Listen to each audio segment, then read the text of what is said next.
Olá, tudo bem? Nós já nos conhecemos de outras aulas, eu sou a professora Joyce. Sejam bem-vindos a mais uma videoaula de língua portuguesa. Nós vamos continuar o assunto que estávamos estudando na aula passada. Nós estávamos falando, então, sobre uma revisão, né? É uma aula de gramática em que nós estamos retomando todos os conceitos estudados, pelo menos os principais, ao longo do ano. Por quê? Porque é importante que vocês relembrem isso, que vocês fixem para vocês verem como que um se encaixa com o outro e que vocês consigam utilizar esses conteúdos, certo? No ano que vem, já que assim como a matemática, a gramática também, a gente precisa aprender alguma coisa e eu preciso daquela matéria anterior para eu dar sequência, né? Para eu caminhar, então, e aprender as próximas matérias. Venham comigo? Então vamos! Para nós começarmos, vamos recordar então o que aprendemos na aula anterior. Nós falamos sobre enunciados, que nós nos comunicamos por enunciado. Então, toda vez que nós falamos ou escrevemos algo que transmite uma mensagem para o meu receptor, eu tenho um enunciado. E esses enunciados, eles são organizados, geralmente com sujeito e predicado. Desde que eles tenham aí um verbo, eu tenho uma oração, eu vou ter aí o sujeito e o predicado. A gente viu o que é o sujeito? É o assunto da frase, do que ou de quem eu estou falando. O que é o predicado? É aquilo que eu falo do sujeito. Como que eu acho o sujeito, então? Eu pergunto para o verbo, o que ou quem. Então, se eu digo lá, todos chegaram atrasados. Eu pergunto quem chegaram atrasados? Todos. Todos é o meu sujeito. O restante da minha frase é o predicado. Então, chegaram atrasados, o meu predicado, certo? Falamos também de concordância verbal, que é a minha frase, eu preciso saber, né, usar essa concordância verbal na construção das minhas frases. Principalmente quando eu tenho aí situações de comunicação mais formais, em que eu preciso entregar as regras gramaticais. Então, saber, por exemplo, todos chegou atrasado não dá. Então, todos é plural, chegaram é plural. Eu tenho aí essa combinação do verbo com o sujeito. Isso que é a concordância verbal, que nós usamos em todas as frases que nós falamos ou escrevemos. Agora, vamos estudar então um pouquinho mais sobre os tipos de predicado? Vamos analisar os tipos de predicado? Vamos? Vocês se recordam? Lembram disso? Então, o restante eu tiro o sujeito, o resto é predicado. E como será que eu classifico então esses tipos de predicado? Para nós vermos então, olha só essa frase. O garoto é um grande leitor de livros. Se eu pergunto quem é um grande leitor de livros? O garoto. Então, o garoto é o meu sujeito. Vamos olhar o que está em branco aqui na oração. É um grande leitor de livros. É o meu verbo. Esse é a parte mais importante do predicado. Será que se eu tirá-lo, faz sentido? Ó, o garoto, um grande leitor de livros. Embora a frase não fique bem construída, ela ainda tem sentido. Então, esse verbo não é um verbo tão significativo. Ele mostra o estado do garoto, como o garoto é. Então, ele é um verbo de estado. Vocês se lembram como que a gente chama esse tipo de predicado?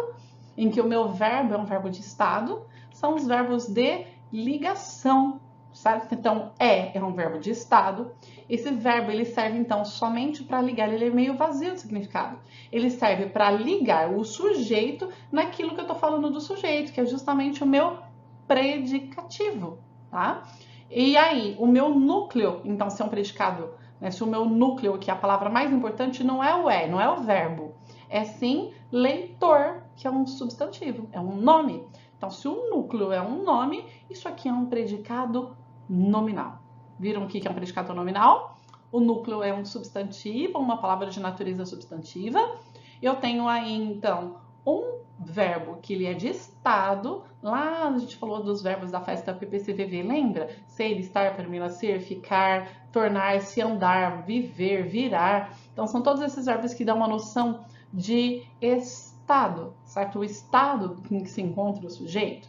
E aí, esse verbo a gente fala que é um verbo de ligação. Aquilo que eu falo sobre o sujeito é o predicativo do sujeito e esse predicativo vai ser o núcleo do predicado. Bom, e olha essa oração, então. O garoto encontrou um grande leitor de livros de aventura. O garoto, novamente, é o sujeito, porque se eu perguntar quem encontrou, o garoto é o sujeito. Tudo que está em branco, predicado. E aí, esse encontrou, olha, será que dá para eu tirar o garoto, um grande leitor de livros de aventura? Viu, leu, encontrou. Eu posso ter várias palavras aí que mudam completamente o sentido. Então, esse meu verbo é um verbo de ação, ele é um verbo significativo. E por isso ele vai ser o núcleo do predicado, tá? Se o verbo é o núcleo do predicado, eu tenho um predicado verbal. Se o nome é o núcleo do predicado, eu tenho um predicado nominal. Então, analisando esse predicado, olha, o encontrou é o verbo encontrar, certo? Ele é um verbo de ação, ele é indispensável, eu não posso retirá-lo, e isso constitui um predicado verbal. Além disso, ó, se eu não posso falar só o garoto encontrou, eu preciso, quem encontra alguém ou alguma coisa. Por isso, esse verbo, ele pede um complemento. Ele é um verbo que nós chamamos de verbo transitivo, certo? Então, um verbo transitivo, ele pede um complemento. Eu preciso escrever mais palavras para minha frase fazer sentido. Eu não posso falar só o garoto encontrou. Encontrou o quê? Encontrou quem? Ok? Então, vamos comparar as diferenças aí entre o predicado nominal e o verbal, que nós já discutimos. Primeira coisa, predicado nominal, verbo de estado. Predicado verbal, o restante, de ação ou fenômeno da natureza. O verbo de estado, ele não é significativo. Já esses demais verbos são. Eu não posso retirá-los da frase. Quando eu sempre tenho um verbo de estado, ele vai se chamar verbo de ligação. Enquanto lá no predicado verbal, eu não tenho verbo de ligação. Eu vou ter ou um verbo transitivo, como o encontrou, que precisa de mais palavras, que precisa de um complemento, ou um verbo intransitivo, como, por exemplo, os bebês nasceram. Não preciso de mais nenhuma palavra para completar. Ele é autossuficiente. Ele dá conta de todo o predicado sozinho. Ele não pede um complemento. Isso que é um verbo intransitivo. O núcleo no predicado nominal, ele é um nome. Então, é um substantivo ou qualquer palavra ali que acompanha o substantivo, como um adjetivo, um numeral, um pronome, né? Já no predicado verbal, como o próprio nome já diz, o núcleo é o verbo. Certo? E qual é a estrutura? Sempre no predicado nominal eu vou ter o verbo, mas aquilo que eu estou falando sobre o sujeito que eu chamo de predicativo do sujeito. Já no predicado verbal eu vou ter o verbo e eu vou ter um complemento verbal, que nós chamamos de objeto, tá? Vocês vão estudar isso melhor o ano que vem. E esse complemento verbal, ele só vai existir se eu tiver um verbo transitivo. Então, se eu tiver um verbo que pede um complemento, eu vou ter esse complemento, senão a minha frase, ela fica vazia, né? Então, muitas vezes o problema de uma frase que às vezes eu vejo em redações é o quê? O aluno escreve um verbo transitivo, mas ele não põe o complemento dele. E aí fica faltando um pedaço na construção daquela frase. Por isso que eu tenho que saber essa estrutura para escrever as frases de maneira correta, para escrever bem. Viram como isso é importante?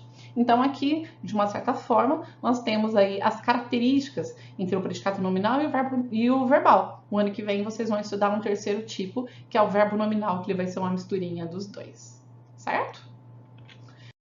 Já que nós estamos falando tanto de verbo, o verbo é assim, o verbo é assado, nós vamos parar um pouquinho a análise sintática e estudar um pouquinho de verbo, tá?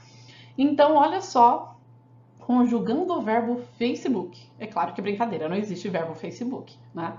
Eu posto, tu comenta, ele curte. Nós compartilhamos, vós publicais, eles riem. E ninguém trabalha. Então, é assim, só para brincar, ele usa todas as pessoas, eu, tu, ele, nós, vós, eles. Não tenho ninguém, né, nessa conjugação, ninguém seria a terceira pessoa do singular.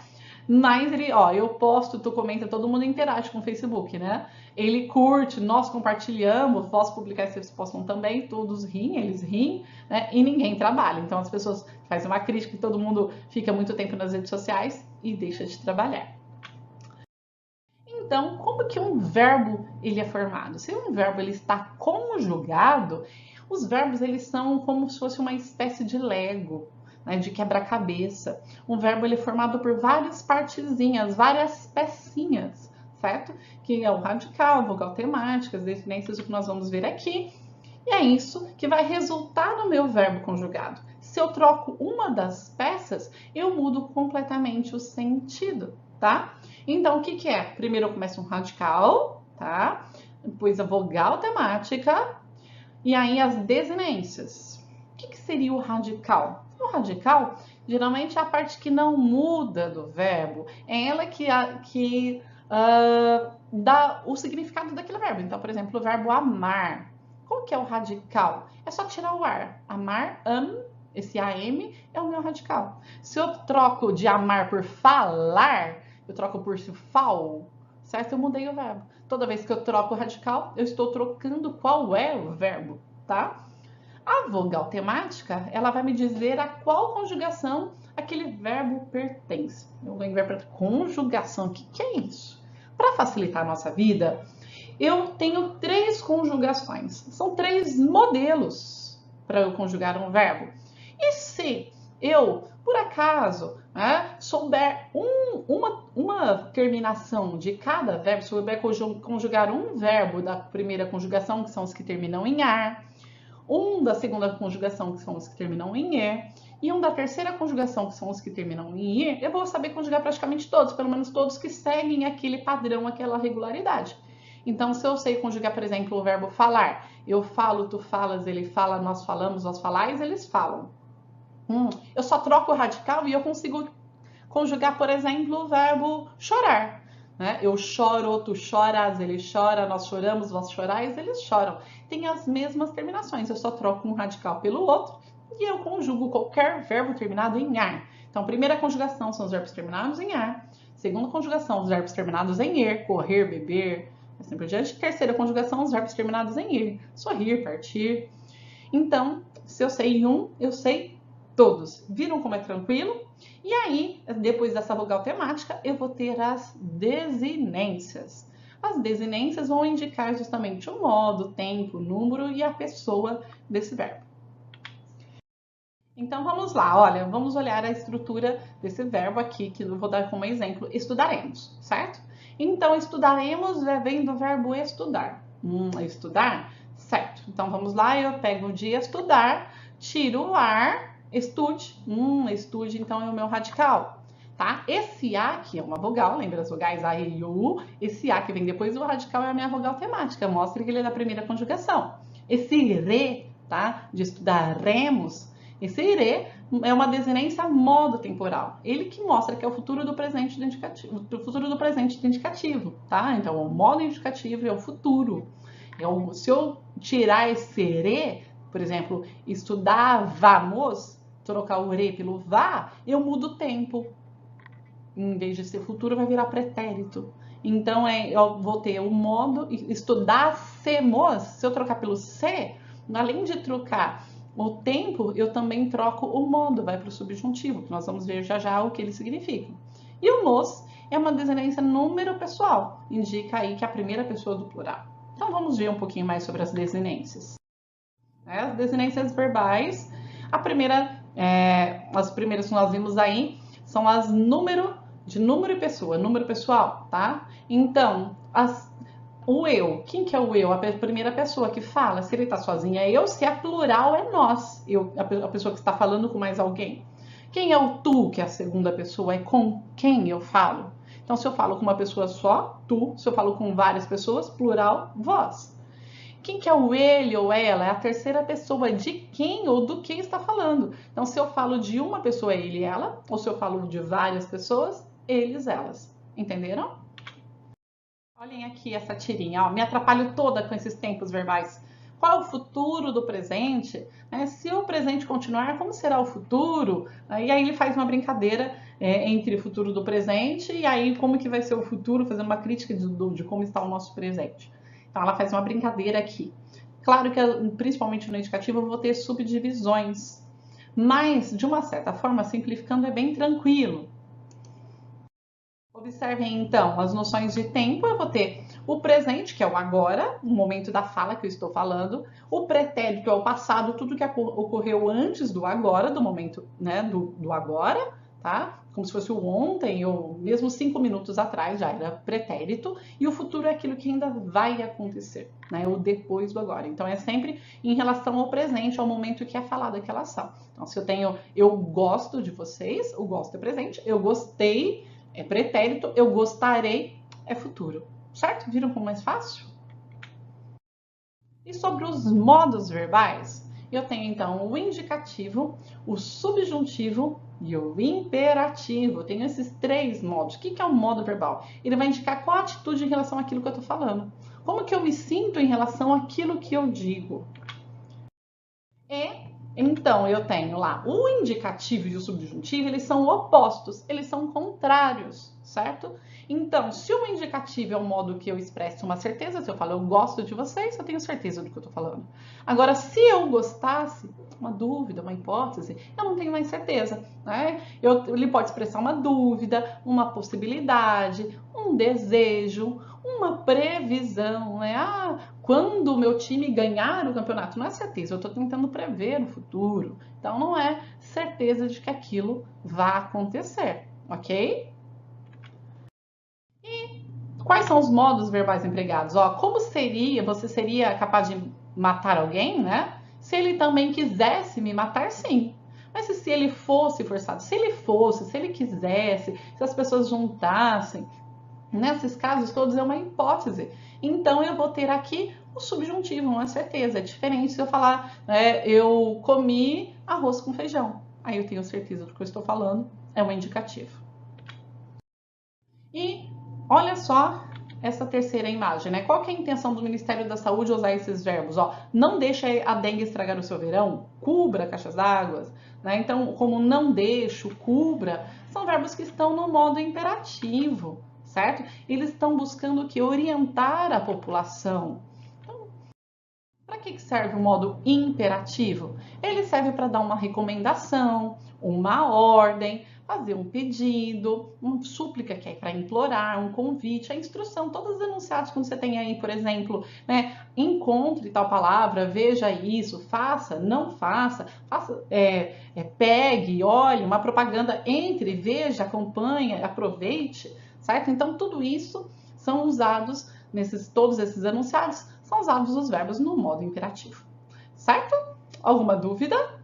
Espero que vocês tenham entendido, compreendido bem tudo que nós vimos e a gente se vê então na próxima aula, a continuação dessa aula de revisão, ok? Um beijo e até mais, a gente se vê. Tchau, tchau!